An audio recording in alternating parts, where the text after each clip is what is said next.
Всем привет! Вы на канале Китайфон и меня зовут Владимир.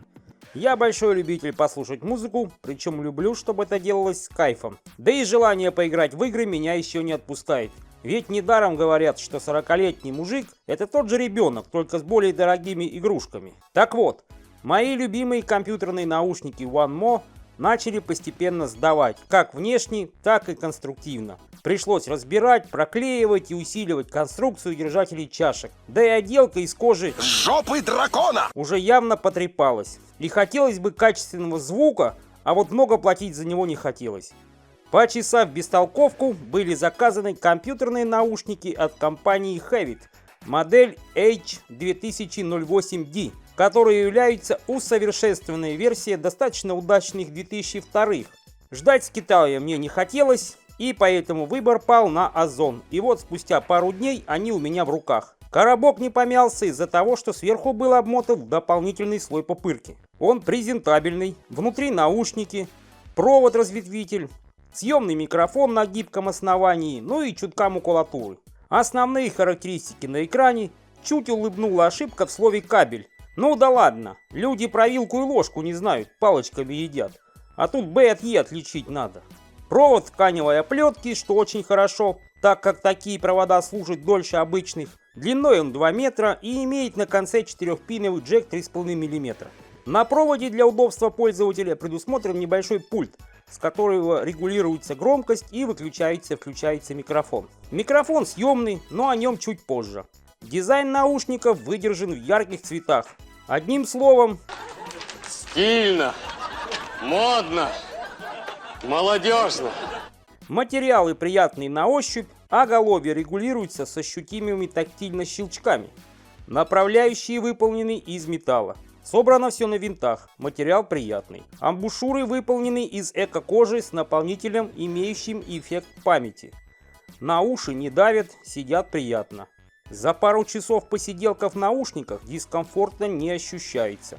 А мне, как очкарику, это важно. Дужки от очков не давили на голову. Ну, не дизайн и медийным, как говорится. Звук под стать внешнему виду, яркий и сочный. Низы прекрасно отрабатывают, очень приятно слушать. Все, что я слушаю из музыкальных стилей, прекрасно спелось с ними.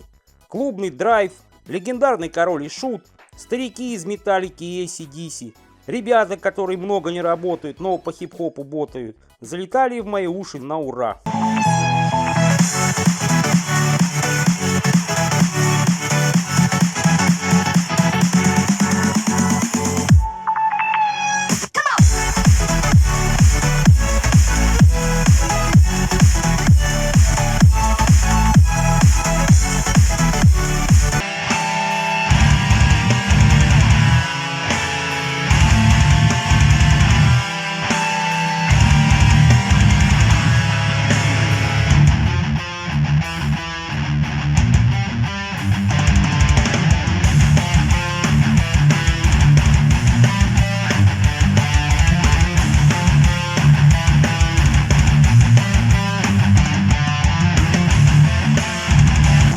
Респектую. Спасибо маме за сына, папе, что встретил маму. Я заболел хип-хопом и нет вакцины. Рыбчина для меня лучше всякой медицины. Нам надо так, чтобы девочки двигали попами. Понятное дело, что какие-нибудь скрипичные партии или же саксофон — это не для них. Поэтому в правильность чиха я не лезу. Верха цикатят, низа хватает. Середина слегка ужата. Но это поправляется в эквалайзере.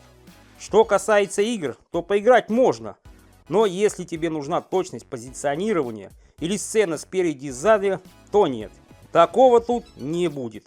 Это более дорогой сегмент с 5-7-канальным виртуальным звуком, с необходимостью установки драйверов и прочего. По микрофону тоже только положительные эмоции. Гибкая ножка позволяет закрепить его в нужном тебе положении. Discord, разговоры через Skype или Zoom на достаточно качественном уровне. Да, кстати, этот отрезок видео про микрофон озвучен именно с него и каких-либо особенных правок не претерпел. Ты слушал практически исходник записи. Давай подводить итог. При цене в 3000 рублей, а лучше дешевле, я считаю это нормальным приобретением. На этом все. Воды лить не буду. Лайк, подписка. Пока-пока.